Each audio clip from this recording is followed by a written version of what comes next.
Welcome to the Recycle Rise podcast, where every Saturday we are learning about environment, climate change, or sustainability from experts in the industry or people working on the field. And they are sharing their knowledge, their understanding, their learnings with us so that we may get slightly better in our understanding about the most important topic of our generation. And I am super excited for you to meet all our guests. So here we go.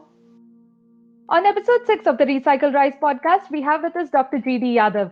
Dr. Yadav has been conferred the Padma Shri in 2016 for his outstanding contribution in science and engineering. He is one of the most prolific academician cum administrators who is internationally recognized by many prestigious and rare awards, fellowships, honors for his seminal contributions to education, research, and innovation in green chemistry and engineering, biotechnology, nanotechnology, energy engineering, and development of clean and green technologies.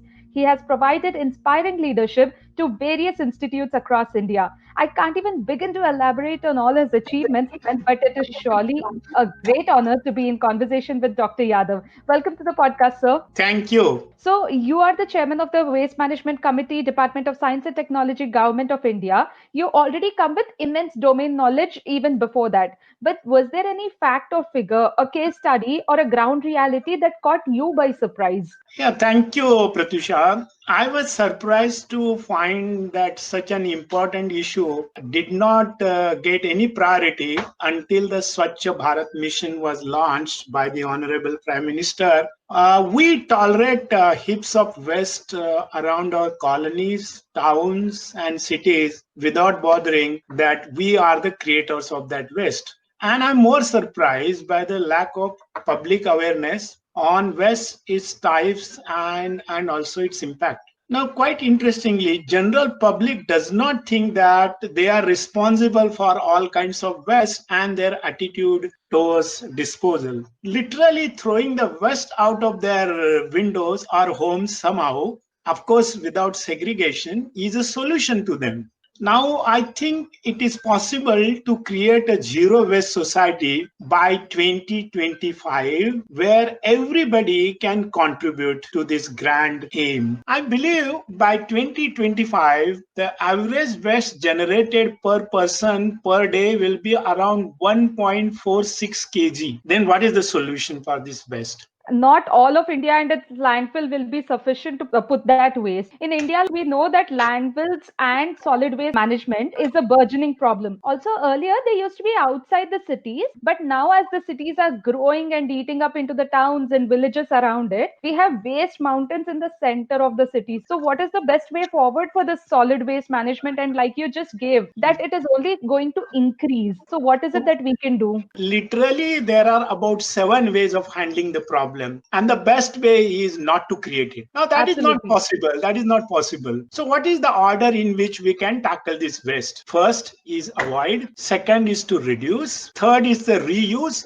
which is a so-called green design also. Recycle, recover, treat and dispose ultimately when there is no other solution. Now that should be the least preferable solution. Quite honestly, solid waste management is a very challenging but solvable issue and not the landfill, whether it is within the city, outside the city, or towns or villages. The issue then boils down to waste collection, its segregation, storage, transfer and transport. So what is the solution? Technologies have helped society over the years and it has also led to waste generation. With the time, their overuse has created problems which were not anticipated then. But I firmly believe that the only solution is another advanced technology. No ban works, but better technology makes previous technology obsolete, and that is the part of history. And the history of civilization has taught us that. So concept of waste minimization or zero waste society is a real thing, and this is where the question of circular economy comes into picture. It is so-called linear economy which leads to waste. What does it mean? It means 100% solid waste management is diverted, and it is diverted in some countries. Then the waste to resource generation or value creation is another advantage of circular economy, because you know that many problems associated with health are because of the garbage which is dumped here and there. So if there is better health, it will lead to increased productivity. Very importantly, there will not be any leaching of deleterious soluble impurities in the aquifers, rivers, or lakes. So they will be clean. And economically, it will formalize a new sector, so-called informal sector, into a waste management sector. This will also lead to resource conservation. Zero waste is a very ideal scenario, but from that to the present day scenario,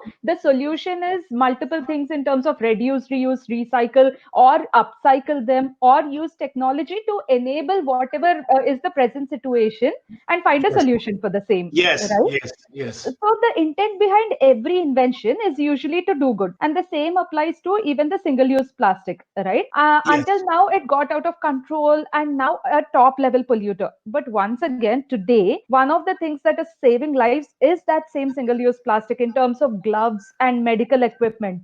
So, do you think the way we see and use single-use plastic will change after the present crisis? Yes, sometimes over jealous people want to ban whatever they think is a problem Right. because they have no solution. Plastic ban was such a policy decision which did not solve the problem totally. What is the substitute and what cost it is available? Is it convenient to the general public? These kind of questions were not asked or addressed by that particular policy. For instance, the solution of a paper or glass as a substitute to single use plastic is ridiculous. Because what is the idea behind that? The idea behind that is that you throw it after its use and it will not cause any pollution and the nature will take care of it. This is a short sightedness.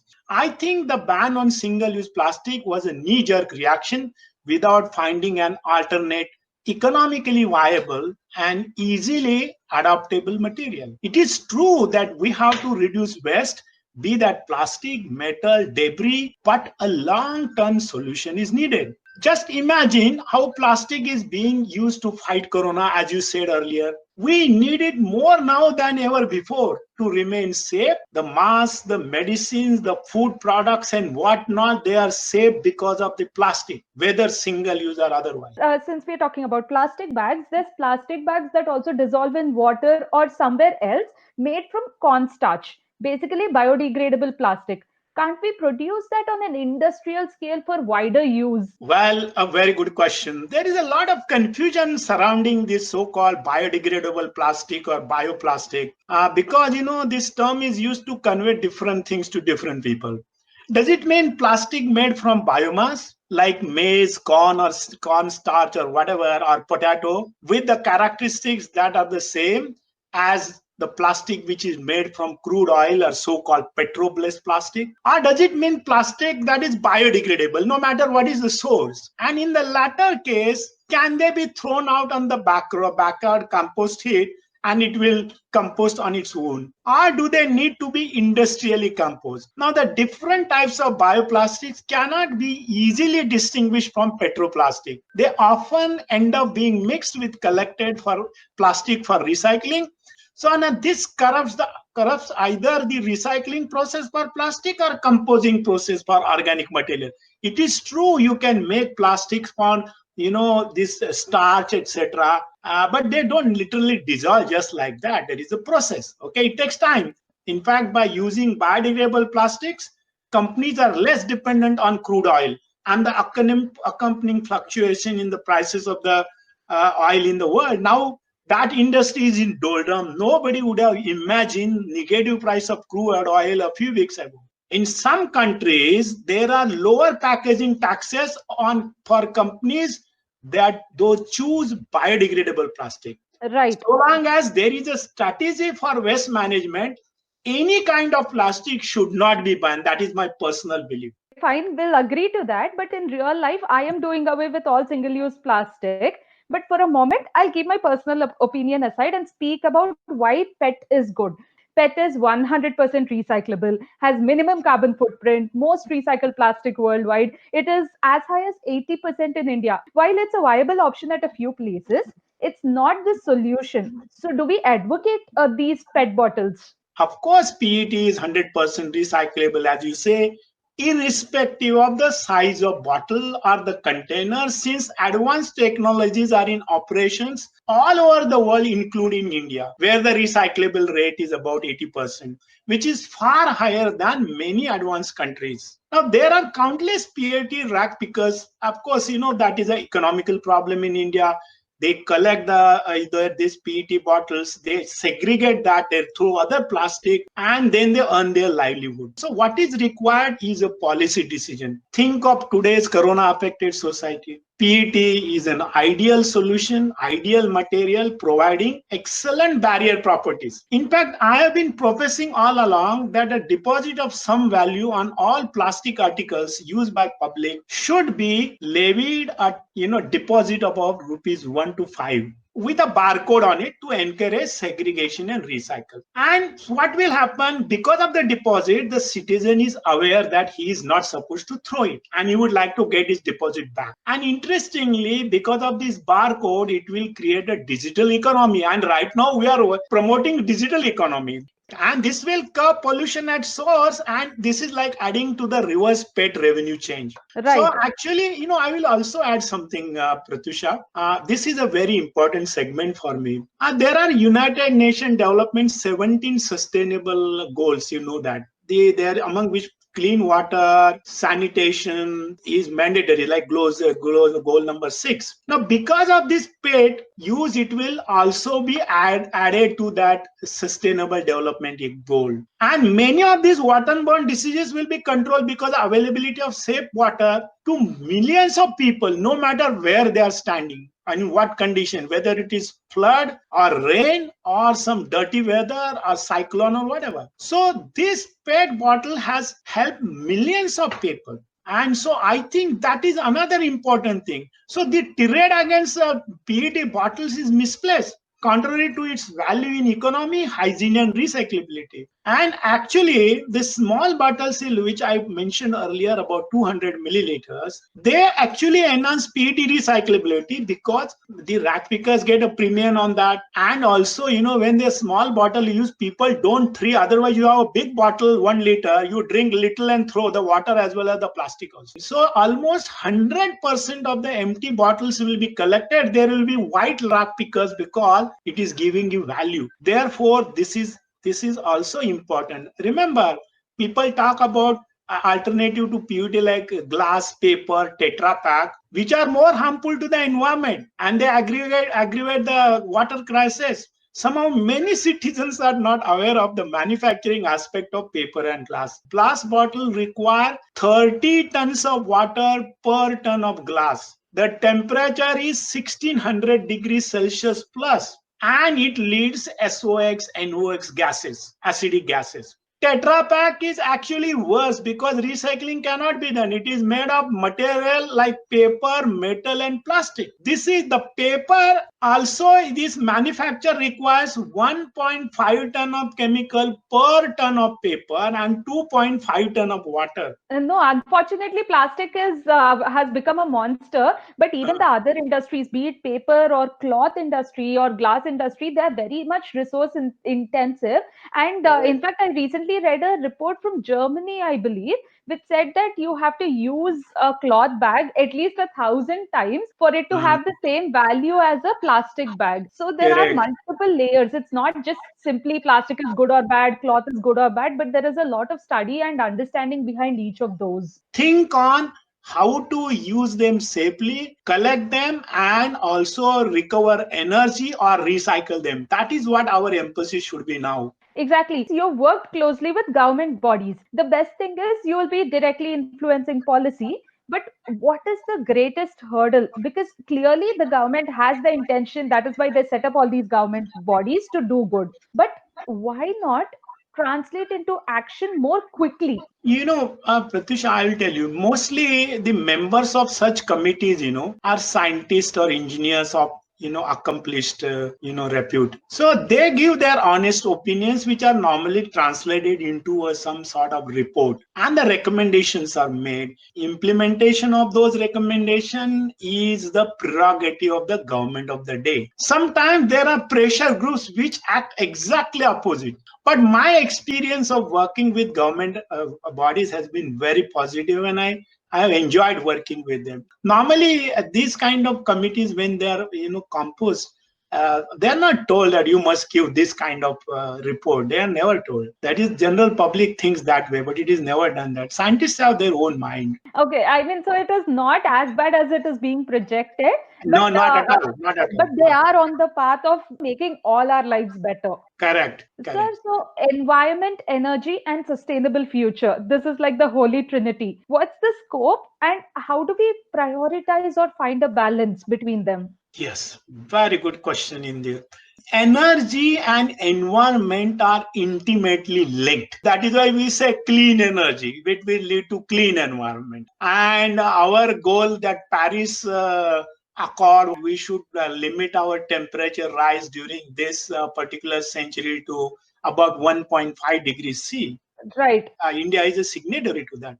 Now, think right. of the 17 sustainable goals of the UNDP. We must use renewable resources. Mhm. Actually, people are talking sometimes not carbon dioxide neutral. No, that is not the solution. Carbon dioxide negative energy sources like hydrogen energy or the other forms of energy, wind energy, solar energy, whatever you name it. As regards the materials and all, hydrogen energy is going to be the best, and India must adopt hydrogen energy policy. I'm telling you this because hydrogen will be required for making electricity, fuel cells, ammonia, fertilizers, whatnot, or even converting this waste biomass into some valuable chemicals. So, sustainable future means what? To use renewable energy without polluting the environment, meeting the money, material and food needs of the society, and literally creating a zero waste society. So, as a scientist come engineer, I'm quite hopeful that we will overcome the current problems with better solution. And as I stated before,